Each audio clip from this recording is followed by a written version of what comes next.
Hey Megs, this is Marian, and you're listening to Megs Moments, a podcast about all things related to entrepreneurship, millennials, business, and pop culture. This is episode number 13. All right, guys, so without further ado, I would like to introduce you to our esteemed panelist.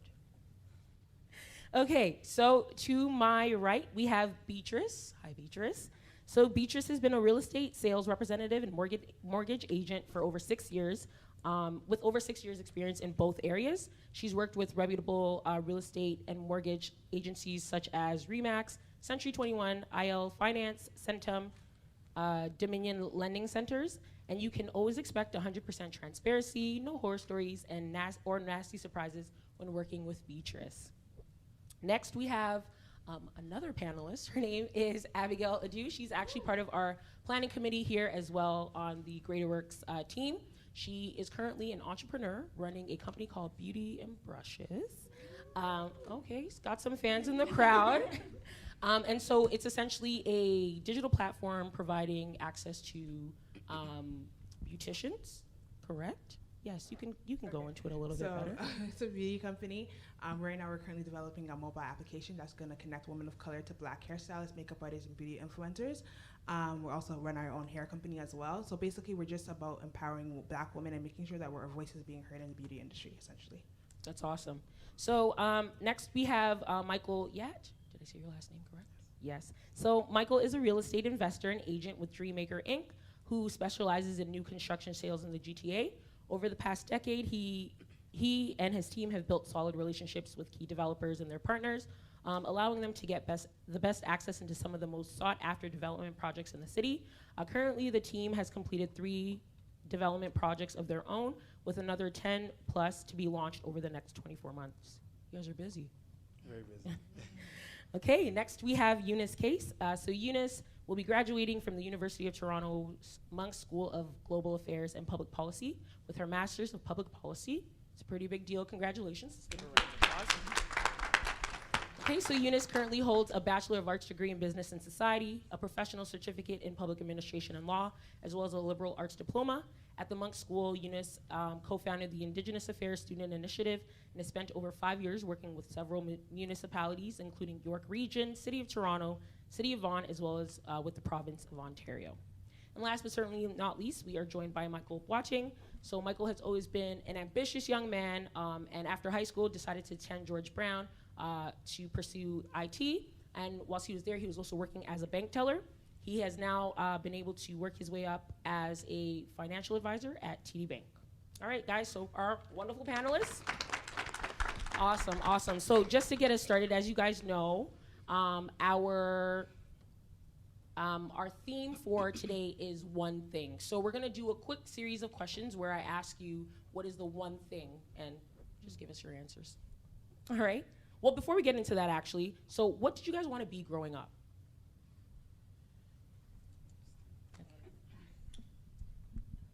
I wanted to work in the business industry. I just, growing up in the Jane and Finch community, I didn't have like much direction in terms of where to start it. So during the last year of high school in co-op, my co-op teacher at the time was like, why don't you do co-op in the hotel industry? So I did internship at one of the hotels down on Islington, which enabled me to work for a couple of weeks in the various departments within the hospitality industry. So from there, that helped me to gauge my sort of direction into hospitality. So with that, I went into hotel management at George Brown. That also helped me out to open other doors in that sense. So after graduating from George Brown, I went and worked in one of the big hotels downtown Toronto. From there, I kind of got into more of the finance and marketing. So it's just with the help of that co-op teacher, she was able to kind of help me to guide me into the area that I wanted to. Whereas my parents and my other friends and stuff, we all needed the guidance as well. But that one teacher also helped me to get me there. So That's awesome. It's amazing. Yourself, Abby? Growing up, I want to be many things, to be honest. But I guess the last main thing I kind of picked was, I think a lawyer, and then also I did go to school for HR as well. So being an entrepreneur, I'm actually an HR consultant as well.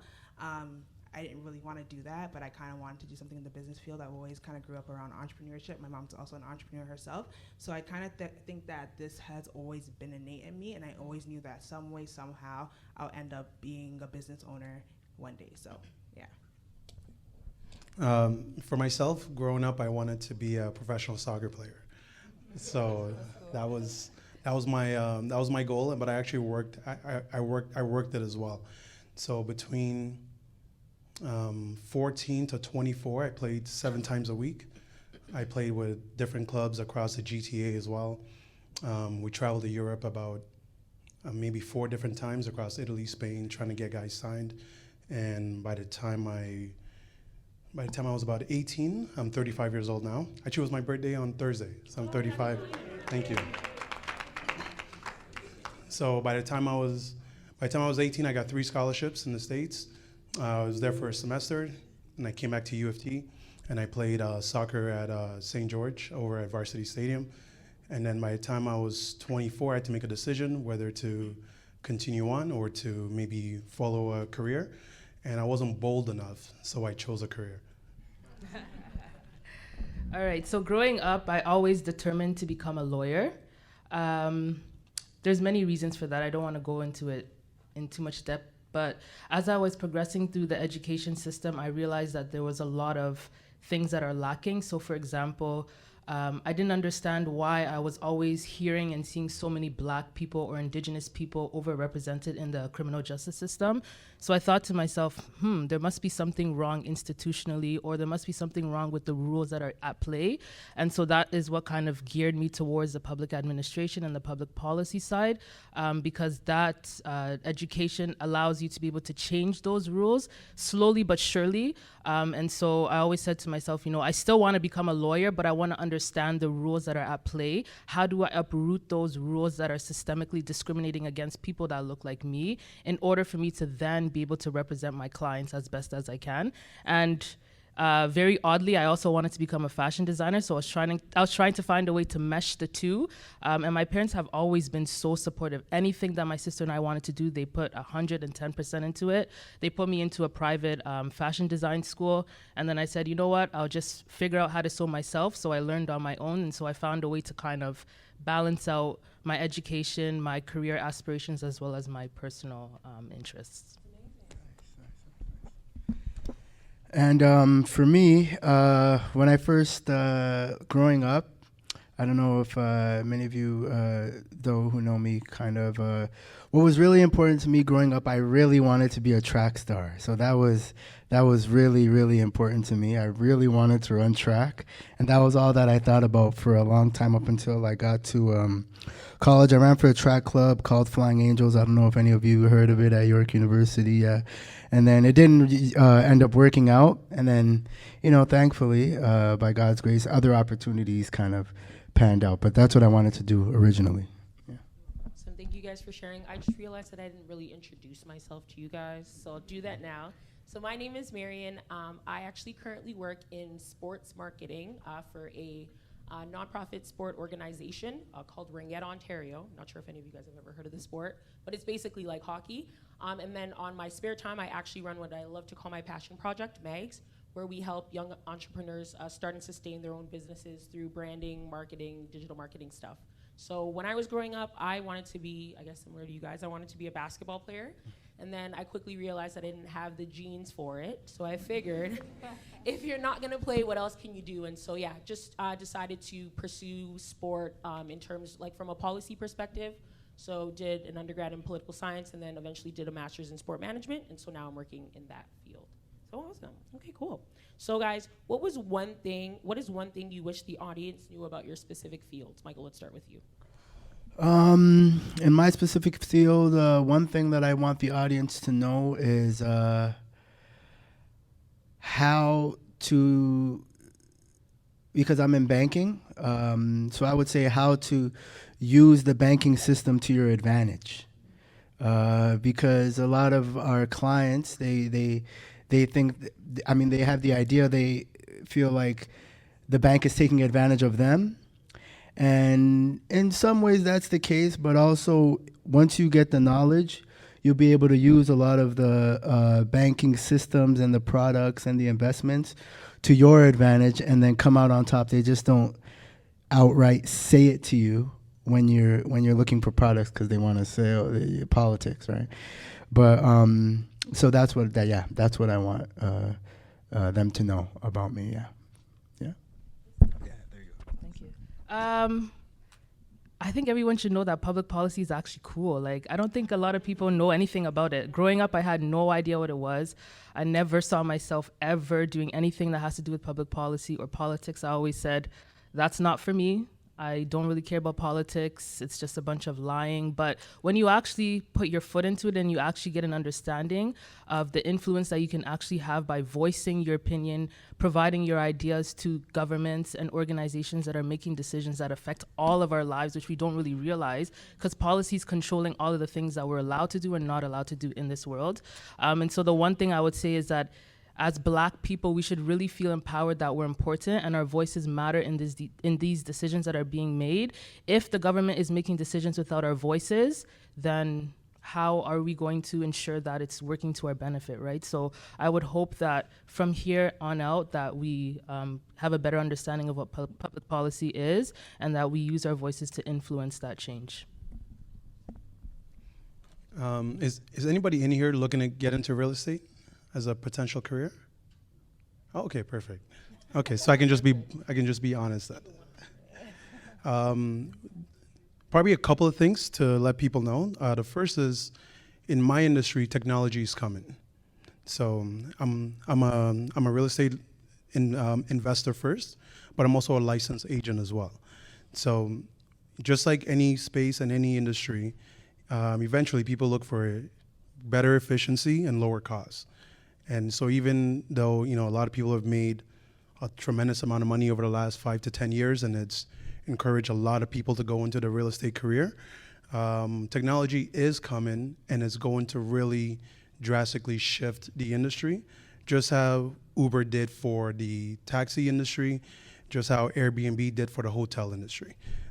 So that's the first thing. Probably another thing that will probably be more useful to you guys would be that it's actually easier than what you think it is to get into the market. It's not it is capital intensive. There's a lot of things that you need to do and prepare for, but credit is more important than income.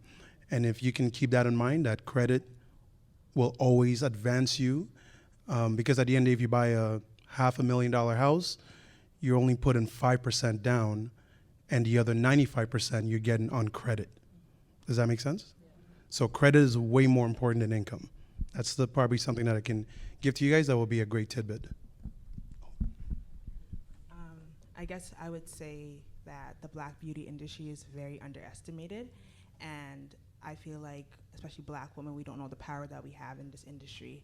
And of course, like just looking at the commercials and everything that we see on TV, it's led by Caucasian women, but honestly, the influence is by us. A lot of the trends that are in style and whatnot, it's from us. And I feel like sometimes we kind of forget the fact that we have power, and I think it's also because of the fact that like what the TV shows us and whatnot about the beauty industry and it's like we don't really have any power in our industry, but we have the most power. I think last year when we were doing some research and stuff, we spent $7 billion in this industry. There's a market for it. There's money for it. But yet you have the Asians, you have the white people that are funding us, that are making money off of our own niche, things that we know best about. So I think that it's an industry that people like our people need to invest more in to understand, like, hey, like there is money here, there's a need here, but these other nationalities are understanding, they recognize that, but we don't recognize that for ourselves. So yeah. So something to know about the real estate and mortgage side of things is, I'll touch up on a little bit of what Michael said, and all of us in general, being self-employed is not easy, or when you see real estate agents out there, it's not as easy as it looks. It takes time, it takes effort, it takes a lot of hard work to get to where you are. In terms of the mortgages, for young guys like you starting out, Michael touched on the credit. Credit is very big. You can have an excellent paying job making over 100,000, but if your credit is shot, screw you. You're not gonna get a mortgage, right? So just keep that in mind. And then also there's ways you can get into the market versus thinking it's only you that can do it. Do joint ventures. Joint ventures. I've done joint ventures myself with my friends, as well as just meeting up with young people like yourself and telling them, pool your resources together and get your foot in the door for the next 3-5 years, and then that will just kind of help you to start the business.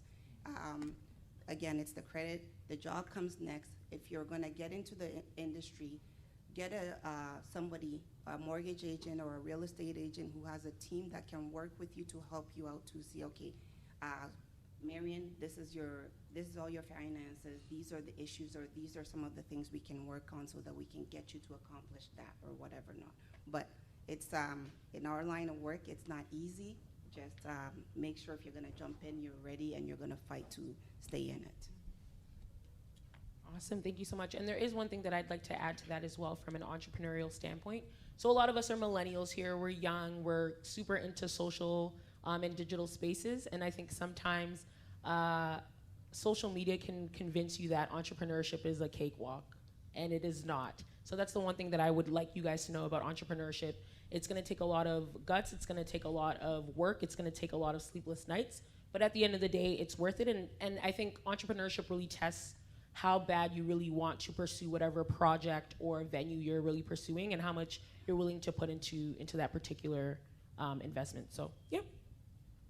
All right, guys. So it sounds like a lot of you guys are super busy, doing a lot, balancing a lot. Have you guys figured out work-life balance? And if you have, what does that look like for you? I haven't still. I'm a mother to 4 boys, so balancing that and doing my real estate,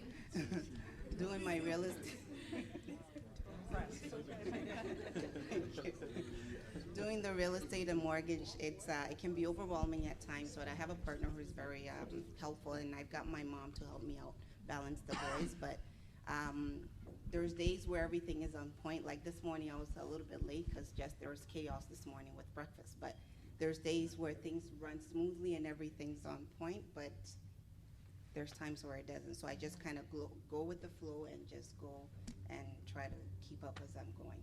So. I haven't figured it out either yet, actually. There's a lot of sleepless nights, like you said. I think with entrepreneurship, especially when you're in a startup, it's project-based. Like there's never-ending projects. You finish one project, just know within a blink of an eye, your next project is about to start.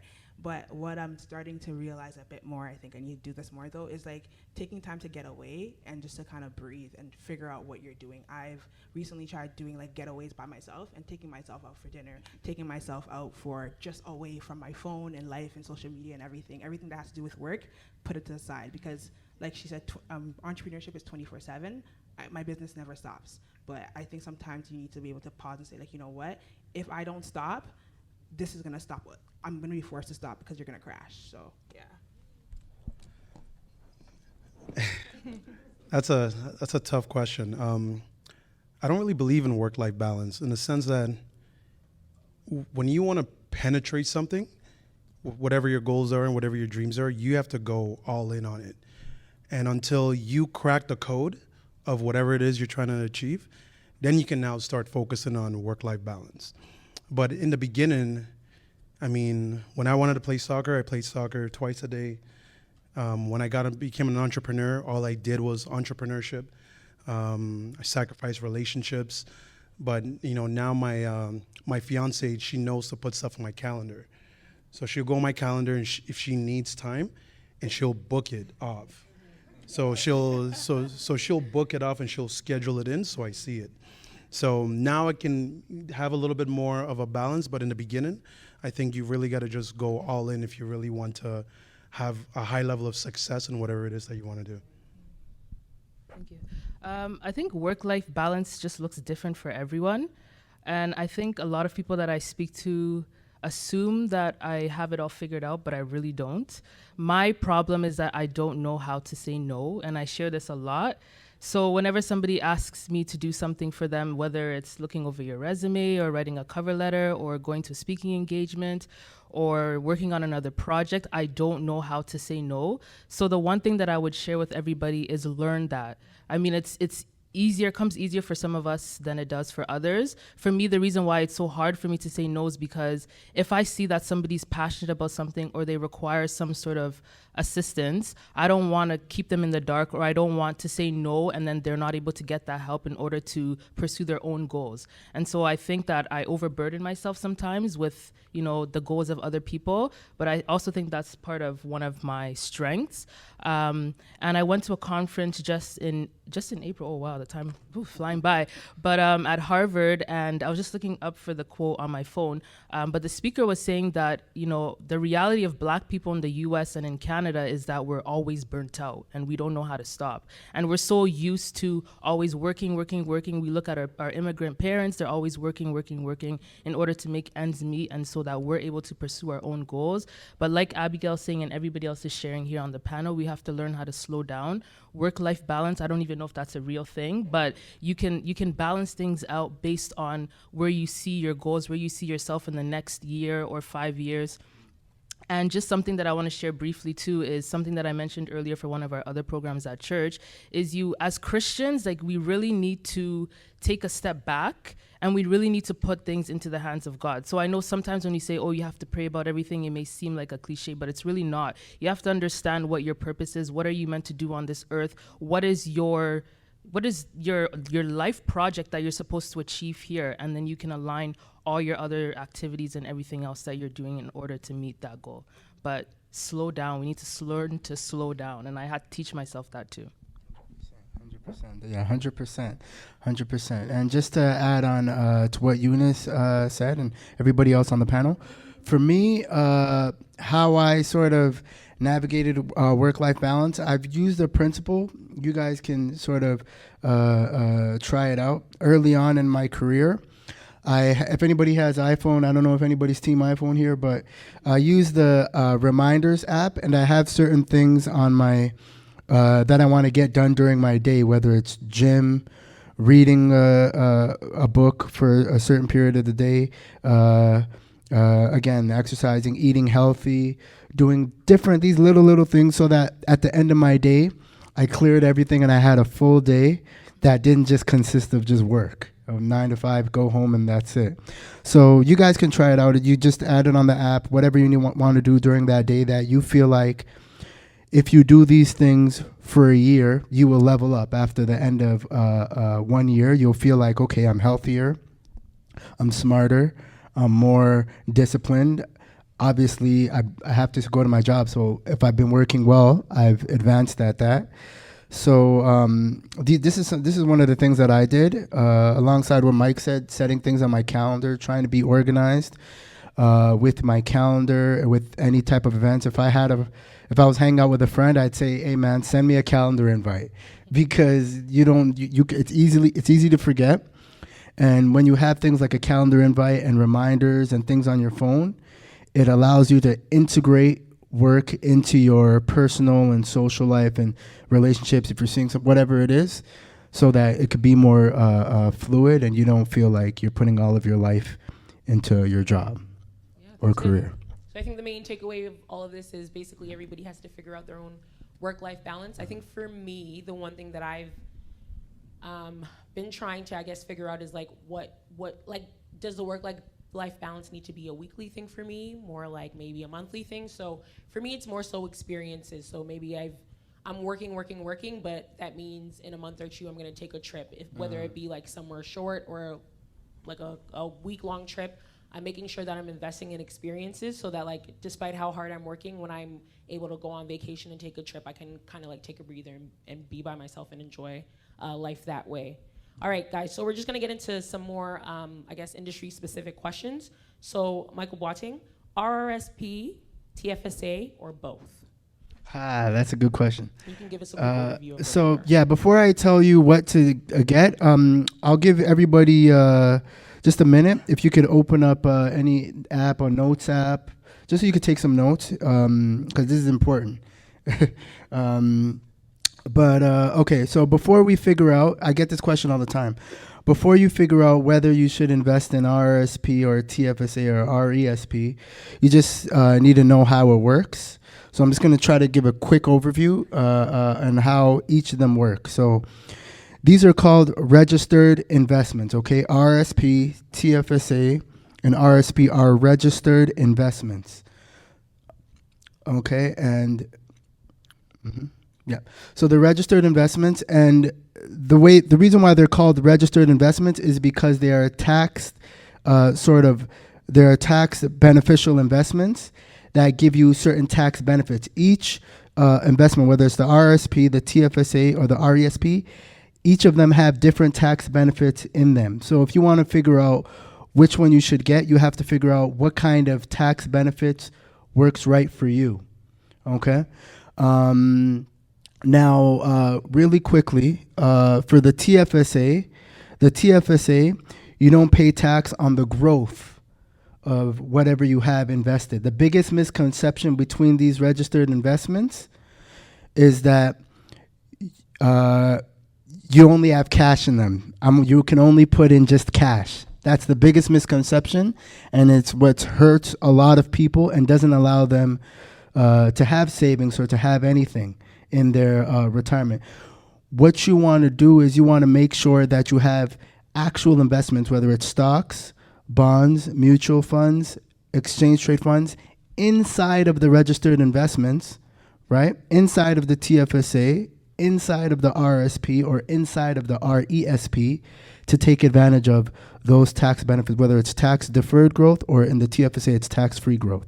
So that's just a sort of a touch on that. The registered investments they're just they're like umbrellas, okay? And it's not the investment itself that gives you the benefit, it's what you do with that investment. What kind of, do you have just cash? Because if you have just cash, you're not gonna see any growth, right? Because you're only gonna see 1% or 2% interest. But if you have a stock, let's just say you bought pharmaceuticals and you put it in the TFSA, because you can do that. And let's just say that stock went up you put $10,000 and it went up by 1,000%.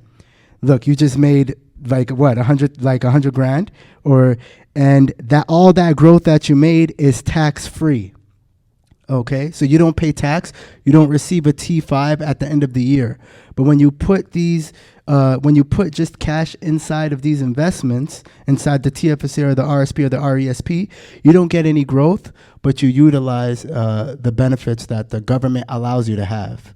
Okay, so that's just important. I hope I wasn't too fast with the way I was explaining it. If you have any questions, you could ask me later, but that's just a breakdown, yeah. And just to kind of add on to that, so I think there's also a misconception that you have to be like 5 years into your career to start these No. things. When is an appropriate time to start investing in these? The appropriate time to start investing in general is when you have a goal.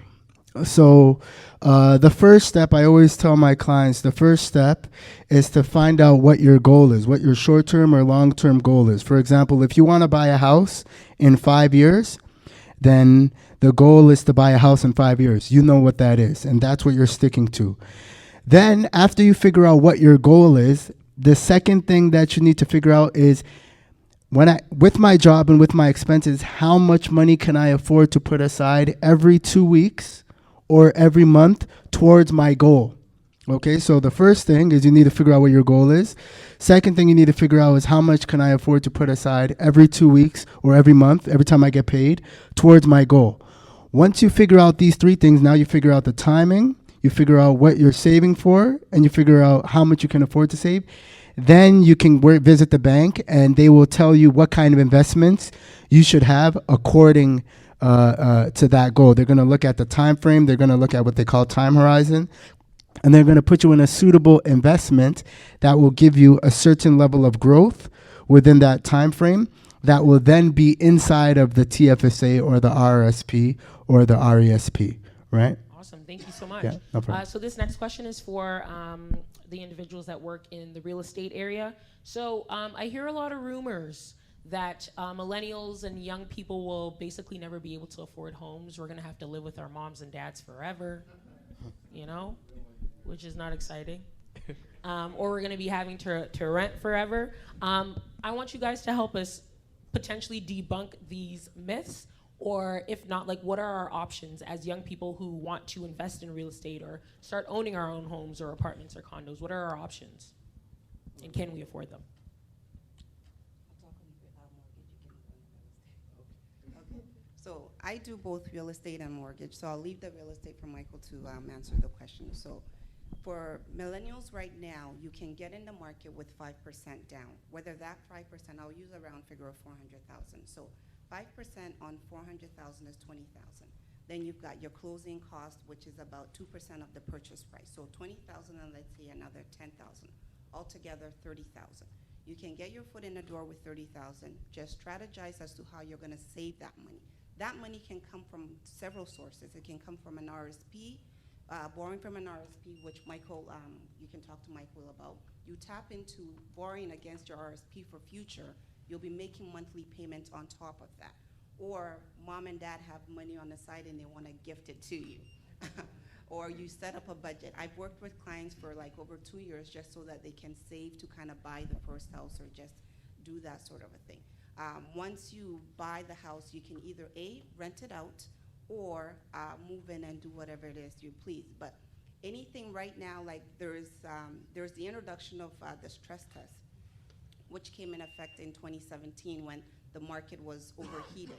So the government, the liberals stepped in to kind of bring the market down, which it did, but it also caused a lot of issues for everybody in this room, even investors and people who've owned houses for several years. Before that stress test, if you had an income of $100,000, you could right away qualify for $500,000, and at that time houses were expensive. But now with the stress test, instead of qualifying for $500,000, you only qualify for $400,000. Nowadays, buying something that's $400,000, you're looking at a shoebox. And even like a condo, it's like, depending on the location of the condo, it could be over the $400,000. So you've got to go further out to buy that property.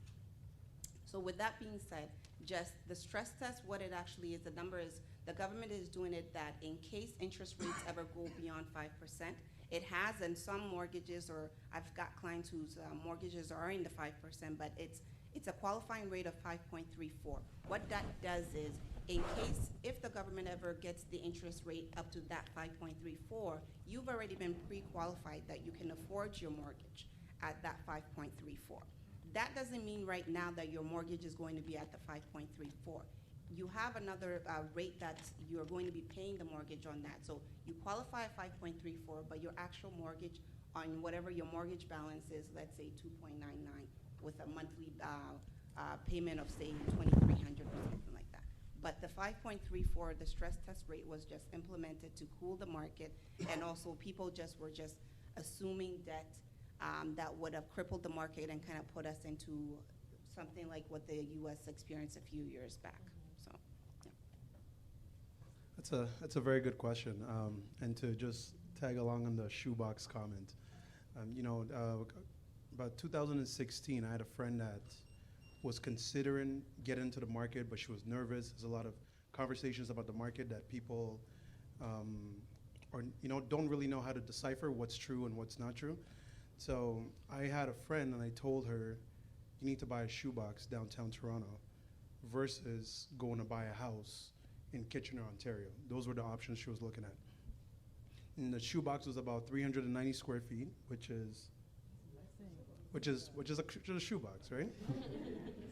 Now, here's the joke about the shoebox. The shoebox is located at Bathurst and Front Street, downtown. And at the time, that shoebox that I asked her to buy was $220,000. That shoebox is now worth over $400,000. So she ignored me, and she took an advice from somebody who wasn't qualified to give her answers, which is usually a family member. That's where we usually go to get advice, right? We ask a family member who loves us, and your family member is going to give you advice to protect you. And so they took advice from a family member versus listening to what the advice that I had given her about 3 years ago. Now, the main thing for people to get into the market is really expectations. Because if you knew that shoebox in 2019 will make you $200,000, how many here would have bought that shoebox? right? No one's laughing about the shoebox anymore, right? Everyone's excited about that shoebox. So if you analyze the fundamentals of what you're buying and you really study it and you work with, I mean, she has a mortgage license and a realtor license, so she can look at both aspects of it.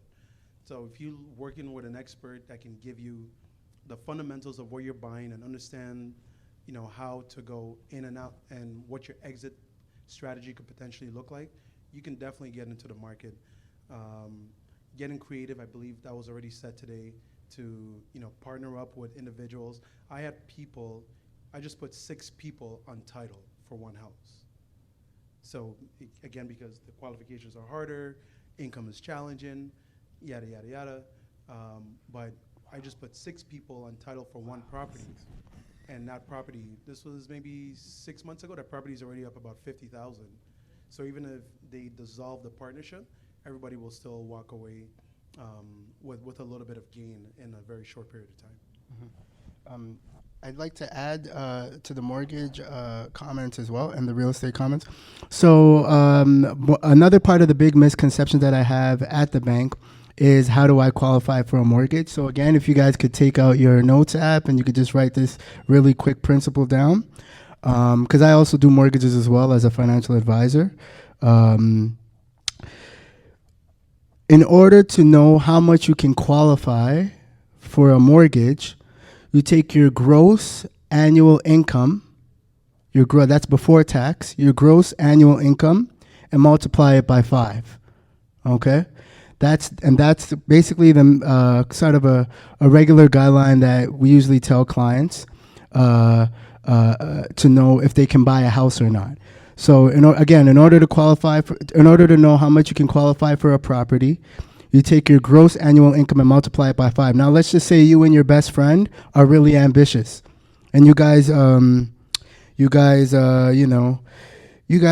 pretty good. You're 25. You guys want to buy a property. You're motivated. You don't know how to do it. Now you and your friend are both advisors. You both just graduated college. You guys don't have any debt, and you want to buy a house for $50,000. You guys both annual income is $50,000.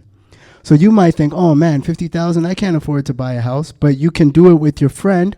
All of a sudden, if you and your friend are on title, like Mike mentioned, now you can afford to buy a house that's not worth $500,000, but the loan is worth $500,000. Does that make sense? Does everybody understand what I'm saying?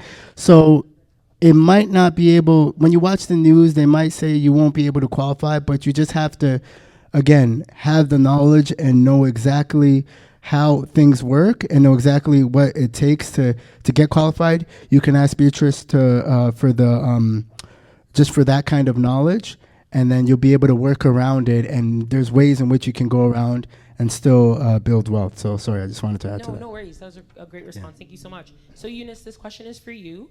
How do you know a master's/postgraduate degree or diploma is for you, and how do you make the most of it? So I did a master's as well, and I went to school, and there were a lot of people who were kind of like, I'm here to write my thesis, and I'm ready to go. Like, I'm just going to be here for that portion. How do you make sure that your master's is something, or again, a postgrad diploma is something that you benefit from as much as possible? I think you have to really understand where you're trying to go, or where you see yourself, let's say in the next year, 2, 3, 4, 5 years, and understand exactly what it is that you want to do. So for me, even I knew I wanted to become a lawyer, but when I was in high school, my guidance counselor was always trying to gear me towards going to college. And at that time, when we were growing up, our parents would say sometimes, oh, don't go to college because, like, what are you really going to do with a college diploma? But I didn't really have that mindset. I was still very curious to see how I can explore different facets of the education system. So I deliberately wanted to take a diploma program and then move on to my degree, my bachelor's, and then do a certificate, and then do a master's. But figuring out how you know if a master's or a postgraduate degree is for you, you just have to understand what it is, like what's your career goal. So if you want to become a lawyer, then you know that you need to go to law school, right? And it really depends. So if you're looking to do a master's degree, let's say that's research-based, You have to understand, like, what are my research goals? What kind of research do I want to do? How do I want to contribute to the research that's already there? Or how do I want to bring in new insights into research that isn't there? For me specifically, I can only speak to me because my program is not a research-based program. It's a course-based program that is a professional program that's supposed to prepare you for a public policy career. And the way it's structured at U of T, so I was deciding between two programs. I was deciding between U of T and York University. I had done my undergrad at York, so I said, you know, I'll just go to York because I'm so used to the professors. I've built my relationships. I understand the school. I can navigate the system. And so when I spoke with my professor. So one thing you need to do, actually, let me take a step back, is you need to get to know your professors. Don't be the student that just goes to lecture and just, you know, don't be satisfied with being just a number. You want to actually have a name to your face so that your professors know who you are. You can engage with them. You can speak with them, get to know what their research interests are. How can they guide you? How can you build that real friendship so that they can give you that guidance in order for you to propel forward? So that's what I did. Growing up, I was very shy. Like, I tell people this all the time. I would have never seen myself where I am today. But I made a deliberate step to sit at the front of the class because I knew the professor would call on me, so that from there I can build relationships moving forward. So when I went to York, I sat down with my professor and I said, you know, I want to take a master's program. I just don't really know what I want to do because I don't really know where to put my interest because I'm so interested in so many different programs and I still want to go back to school, but what should I do now? And he said, you know, you've been in this course with me. It was just one course that I took with him, and he said, you'd be really good in public policy. And I'm like, what's public policy? I don't know what that is. I want to go to law school. And so he gave me some insight. I did my own research, and he said, you know what, Eunice, I understand that you want to go to York and do your degree program because York is very multicultural, but honestly, the U of T program is a better program because it's going to give you those hard quantitative economic skills that you can use to, you know, develop your career. And so I was very, I wasn't sure that I wanted to take that offer, so I applied just to see what would happen. Didn't really think that anything would come out of it. Randomly, I was at work, checked my application status. It said decision made, and I'm like, are they trying to tell me that I'm not gonna get into the program? But then by God's grace, I got in. And so for me, it was really having that guidance of my parents who were very supportive, understanding what my goals are. It's not that I don't want to go to law school, but I know that understanding how public policy works and how it interacts with the legal system will help me have a better career in the legal field. So you have to be strategic, get to know your professors, do your research, speak to people that are in those career areas. Unfortunately, I didn't really have that kind of mentorship because there's not many Black people that are into policy that are in this field. But I did my research, I spoke to my professors, and I said, you know what, even though I know when I go to the University of Toronto, there's not gonna be many people in my program who look like me, and out of 90, there's only like 4 of us, but at the end of the day, I'm gonna accept this offer because I know that this is a place where God wants me to be in order to propel my career and as well as break those systemic discriminations that are at the U of T, and so I'm glad that I went. Yeah, that's amazing. And just to kind of add to that, if you are ever in spaces, like let's say you do want to pursue a postgraduate degree and you don't really know anybody that's kind of doing the same thing, networking is key. LinkedIn is such an amazing tool. I think that's where I reached out to you, right? Yeah, LinkedIn is such an amazing place where you can literally find people that have particular job titles that maybe you one day want to pursue. You can send them a message and be like, hey, I'm interested in pursuing this degree. I noticed that you also have a master's in ... Could we grab a coffee? Could I ask you some questions? And people are always more than like willing and open to kind of, you know, meeting up with you or answering any questions that you may have. So look into Can those. I add on to that? Sorry, Yeah, of I course. actually forgot about that part. So yeah, that's really important because that's the one thing I did before I actually accepted the offer is I reached out to people. I didn't mind if I seemed so random or like, who is this girl? Why is she messaging me? Some people will not answer you, which is okay. Don't feel bad about yourself. Just reach out to those people, ask them for if they want to go for coffee, for tea, or can we just have a short chat through text or WhatsApp or on the phone or Facebook. Add those people, reach out to them, show them that you're really interested and you want to have an understanding of the program or of whatever it is that you're looking to get into, and they'll give you that guidance. If not all the people you reach out to, at least 1 or 2. If there's nobody in that field, yeah, do your research and just add people on LinkedIn. It really, really works. Exactly. Abby, so you're up next. So I think a lot of people, again, there's a big kind of like glamour around being an entrepreneur and starting your own business and being, a boss chick and blah, blah, blah, blah, blah. But I think one thing that people tend not to talk about is the money side. So you can have an amazing idea, but there's nothing that's gonna get started if you don't have the money to start it. As an entrepreneur, how do you find ways to fund your business? I work a 9 to 5 as well and do entrepreneurship too. I know a lot of people, like especially on Instagram, it's like, okay, I quit my job a year ago, and now I'm making 6 figures. That was not my reality. So this is why I'm still working as an HR consultant, because I need to know that I'm bootstrapping my business right now. And it's not just me, but I have 2 other partners as well, and we're working and we're doing entrepreneurship on the side. Well, not on the side, full time too. So I feel like it's both full time gigs for me. I guess in terms of the money aspect, it's legit. You have to be creative. You have to be as creative as possible. And I think it's just about, like Mike said, setting your goals. Is this what you want? If this is what you want, your money will be there. My mom always tells me, like, what's most important to you is where you put your money at. And for me, my business is so important to me. So my personal money will be going into my business because I think it's very important. I have goals, I have dreams for myself, and I feel like the only person that's gonna support me more than anyone else is myself. So if I don't believe in myself, no one else is going to believe in myself. So that was that. Also, just networking is very important. About a month ago, we were actually, our company was actually a winner of a competition called Branded CEO. Congratulations. Thank you. So that I kind of just applied by a whim, and just for me, I think, don't be afraid to get rejected. Like, you're gonna get rejected many times. Like, I applied for many grants, and we didn't get many grants, but this time we happened to get it. So just reaching out to people, talking to different people, and like going to different networking events. And that was the biggest thing for me. Like, I've met so many different entrepreneurs within like the last 6 months because I deliberately went to events. I went to go speak to people, even if they weren't really, like, they couldn't do much for me in terms of like, okay, they were like my mentor or whatnot.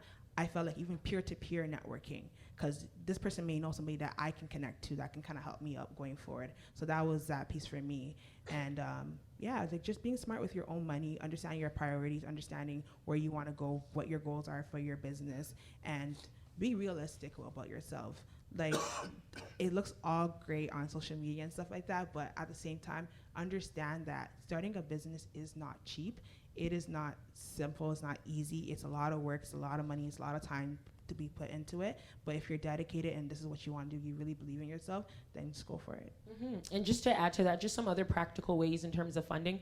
So the bank actually has a whole lot of options. I think sometimes as young people, it gets a little bit scary to think about going to the bank with your business plan and being like, hey, I want to start this initiative, give me money. They do have a lot of programs. I'm sure you can attest to this. Like, there's a lot of options for you in terms of getting funding and loans from the bank. So you can always look into that.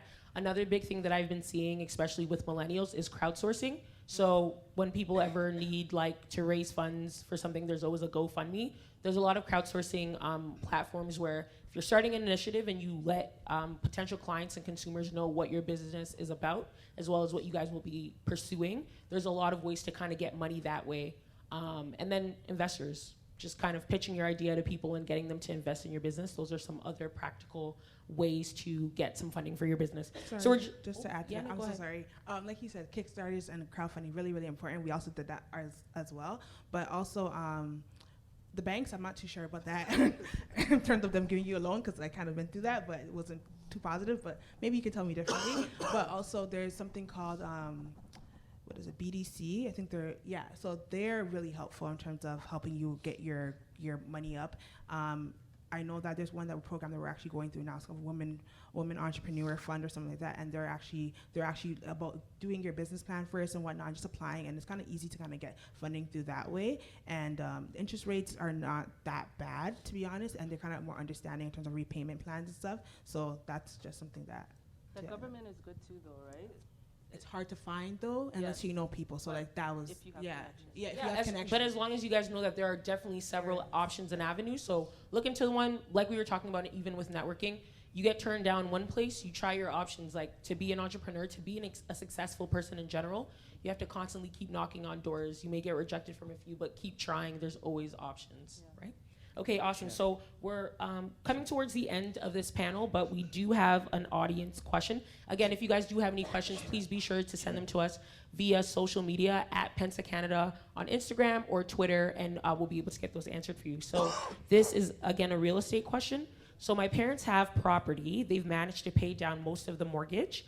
I've started my career and want to know how that wealth can be transferred to me. Also, what are the tax implications for my parents?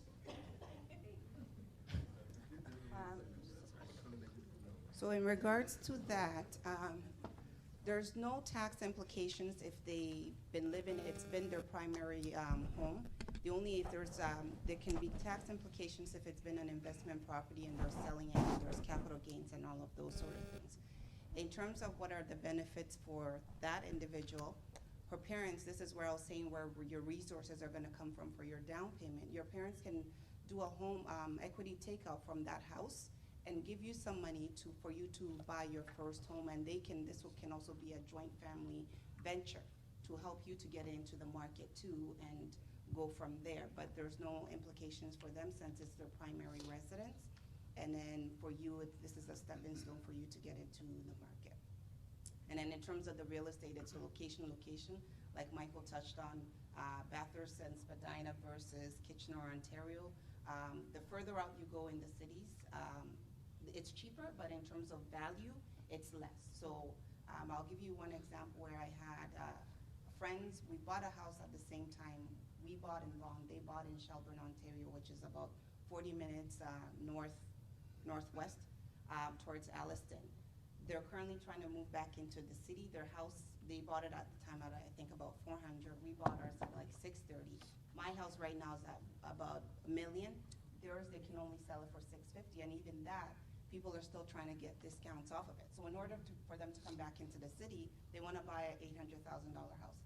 That money is not there to be putting down. Their mortgage is going to be substantial. So all I'm saying is when you're buying in terms of the house or condo or whatever it is, figure out what it is for, whether if it's for investment or you're going to go live there. Location will play a huge role into it. Anything to add? I always say talk to a tax professional. That's my answer. Fair enough. Because the rules change. Your status also is going to determine how those rules are applied to you, whether you live here full time, you live out of the country. So it's always better to talk to a tax professional. And yeah, they can give you more clarity in addition to what you've learned here today as well. Mm-hmm. Okay, awesome. Michael, we have a question for you. How many credit cards is too many? Somebody said one, don't kill me. How many credit cards is too many? Yeah, because we need to build our credit. Yeah, well, building your credit, I guess, I would, personally, I have one MasterCard and one Visa, okay? Now, there's a big stigma around building your credit. Again, if everybody can go on their Notes app and just go on this website. It's called creditkarma.ca. Yeah, you guys see that. You probably see the commercials. Creditkarma.ca will let you know your credit score free of charge. You can go on at any time, every single day, 10 times a day. It's like online banking. You check your credit, and it'll be able to see your score, give you a score from 300 to 900. As young people, you want to range from 750 and up. Okay? And it's very simple. What I do is, instead of having multiple credit cards, I have 2 credit cards. And then I build I keep using those credit cards. I pay it on time. As soon as I get something, I pay it off right away. Keep doing that. And they end up lending me a lot more credit. So maybe one credit card will have a balance, like a limit of about 20K. Instead of having 1K, like 10 cards with $1,000 limit, you just have one card and it would be like 25K limit. And then that would be it would be a lot more easier for you. To be honest, it doesn't really make a difference. How many credit cards you have, but having 2 would be a lot more easier from a budgeting standpoint. You just know where your money's going and know how to just pay things off, right? So yeah, MasterCard and a Visa, that's really all you need.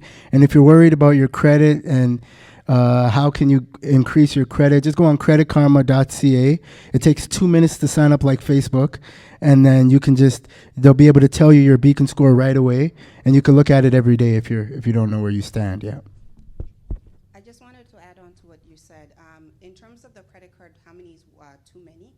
He's right about the 2, but also keep in mind, try to, when you apply for the credit card, have at least a minimum of balance of, a credit limit of 2,000 that the bank or the lender is going to give you.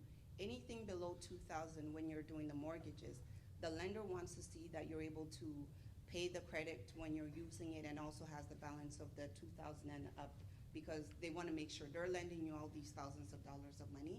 If you're not able to get a credit card of $2,000, why should we give you $300,000 mortgage? And then 2 is a good number.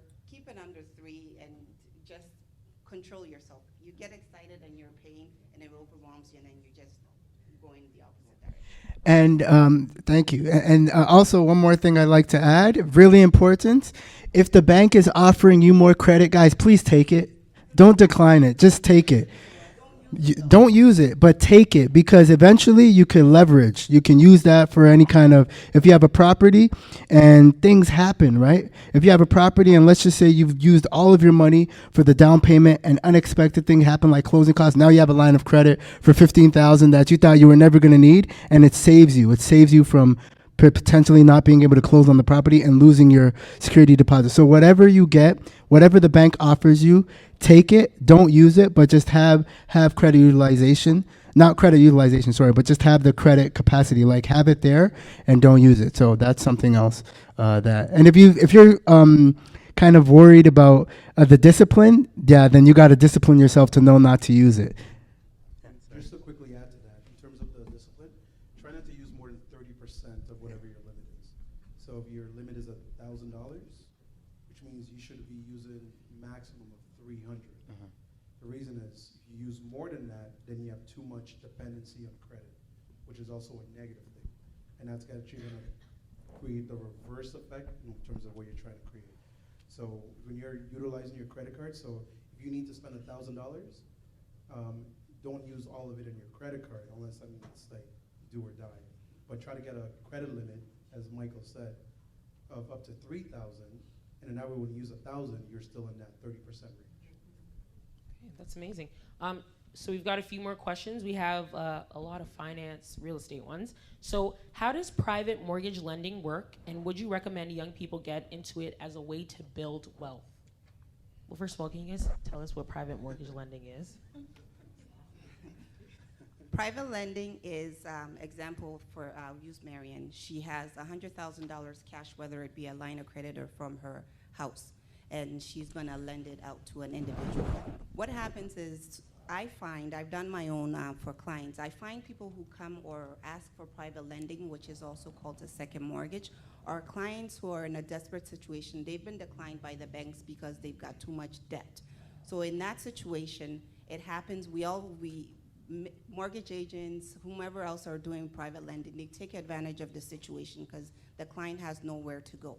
So let's say at the bank level, for example, if you get a line of credit from the bank, they'll tell you that $100,000, if you max it out, you only be paying interest only. Interest only could probably work out about $500 to $1,000 a month.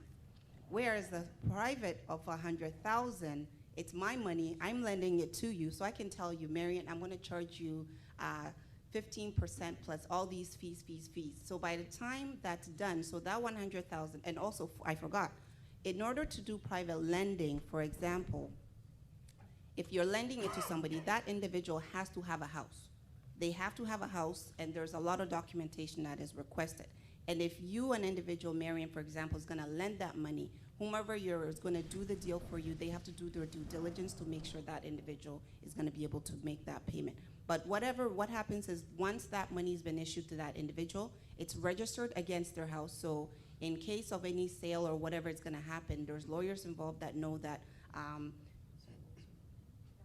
Abby owes Marion money, and that at the end of the day when it's being closed, Marion will get her money. But that $100,000, Marion stands to make about anywhere from 20 to almost 50,000, so 150 for that 1 year. It's a 1-year contract which can be rolled into a second. But when you start getting into that, you're just getting in trouble. So just cash out and get out. But it's not something I would recommend for anybody, like if you're looking to get private lending, but if you're looking to get in, you have to align yourself with people who know what they're doing, because there is risk involved. If, let's say, she can't make the payment, you have to step in and make that payment, or because some people can have 1, 2, 3, 4 second mortgages on their property, which is a big problem.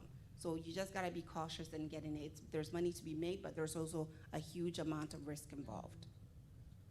Well, my team and I, and these are all very true statements about private mortgages and private rates. The fees are really high. You have to put a more significant down payment. So, when you're going the traditional route, the TD, for example, you can put 5% down. Private, you probably have to put 20 to 35% down, because it's just more risky, as Beatrice shared, because that's your last stop. It's your last resort. However, I'm a big fan of private mortgages. My team, we utilize a lot of private mortgages. My space, we come in as investors, so the bank is very risk adverse, which simply means that they don't like risk. So they like guarantees and they like to win. Where the advantages of private lenders, and private lenders have actually grown by, I don't know what the numbers are, at least like.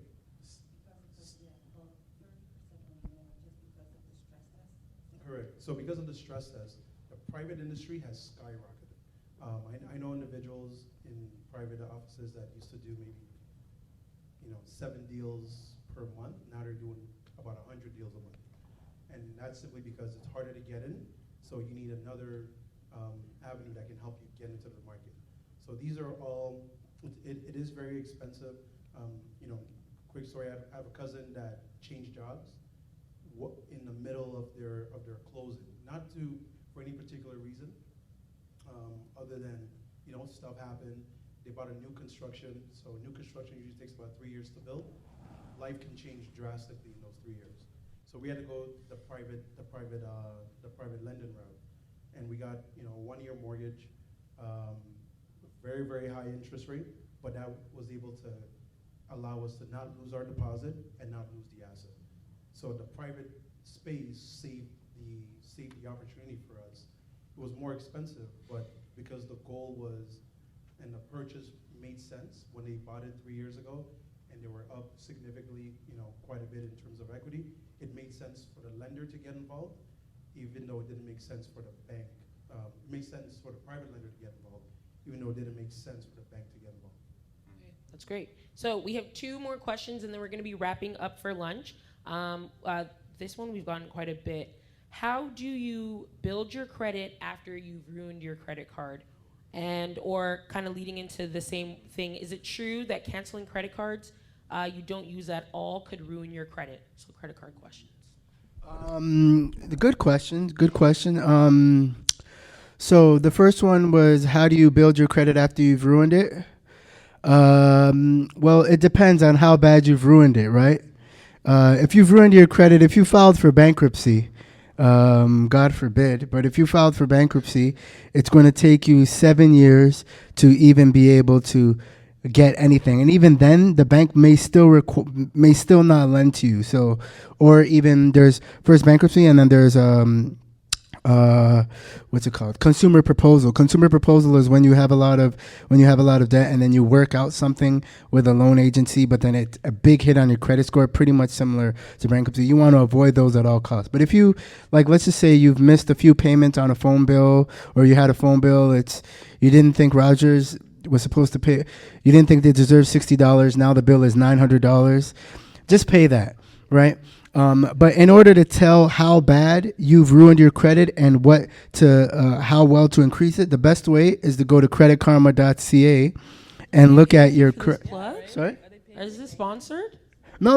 The reason the reason why I'm saying it is because usually they bankers and stuff will tell you to go to Equifax or TransUnion, but then you pay what, $18 I think, and then you can only see it for 3 months.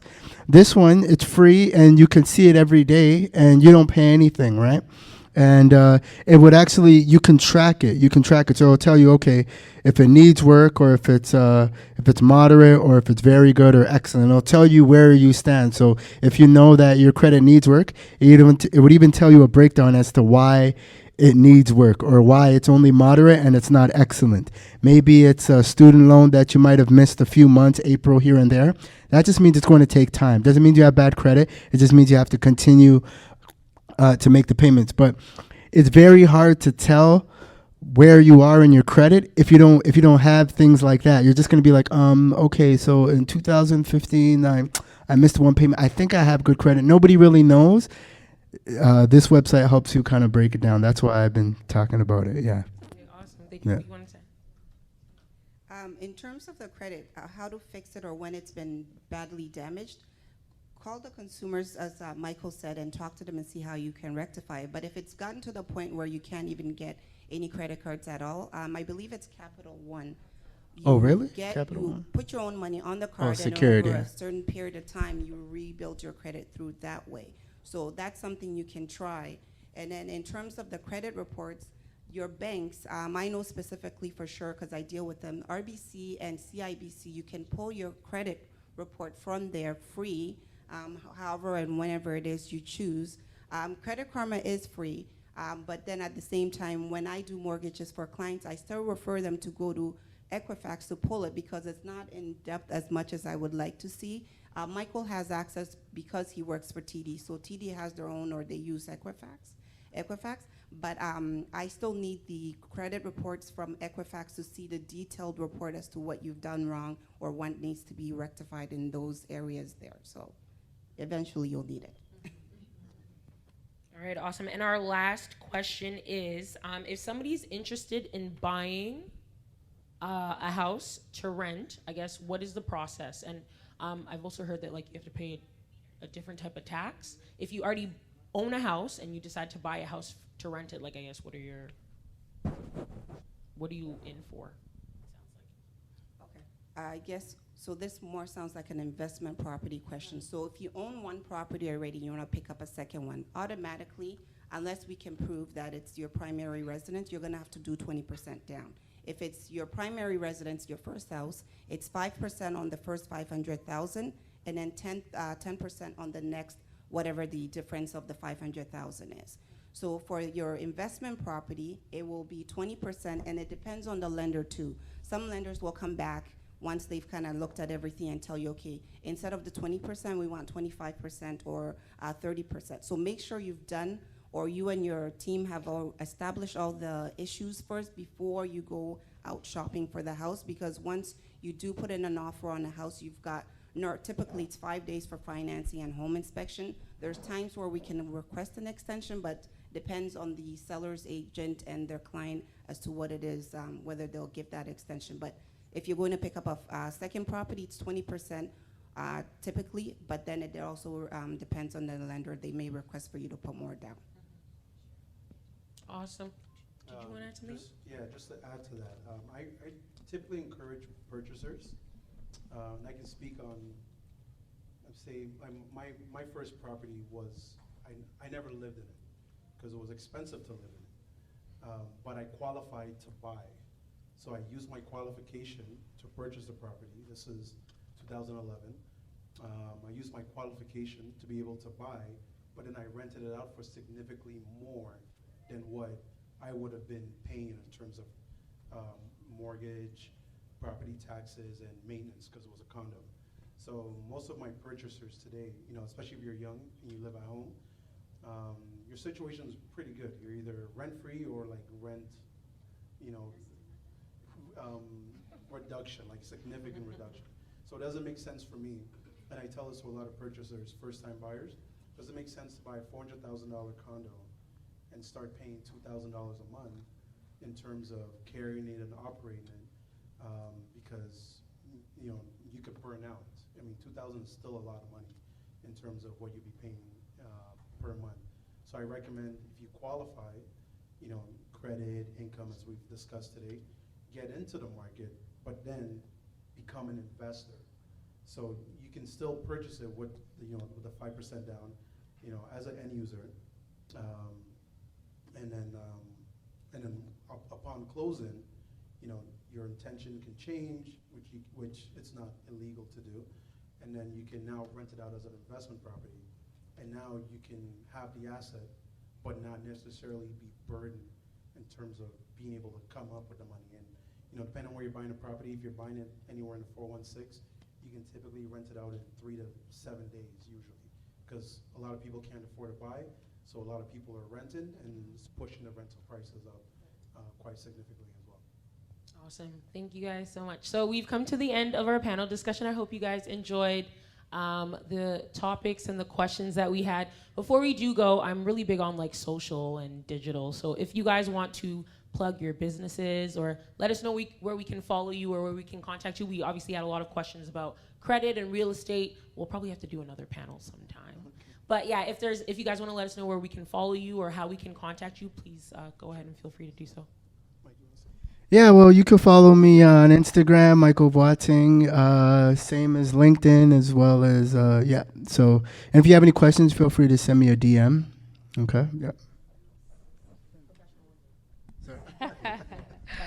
You can find me on Instagram, UniYounikays, or Facebook, Eunice Kays, or LinkedIn, Eunice Kays.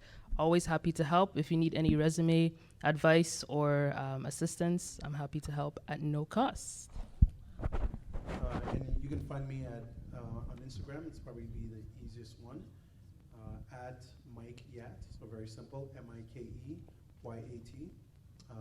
That's usually the best place to reach out.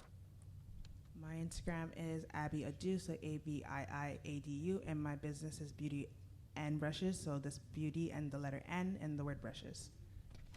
I can also be found on all platforms just by Beatrice Poma, so I'm there on there. And you guys can follow me on Instagram at Mags, M-A-G-S Consults. And I also have a podcast on iTunes and Spotify called Mags Moments, so you guys can check that out. And this is actually going to be on it today, surprise. So thank you guys again so much for joining us. So we're actually going to take a quick 40-minute break for lunch. We have lunch set up outside in the banquet hall, so you can grab a sandwich.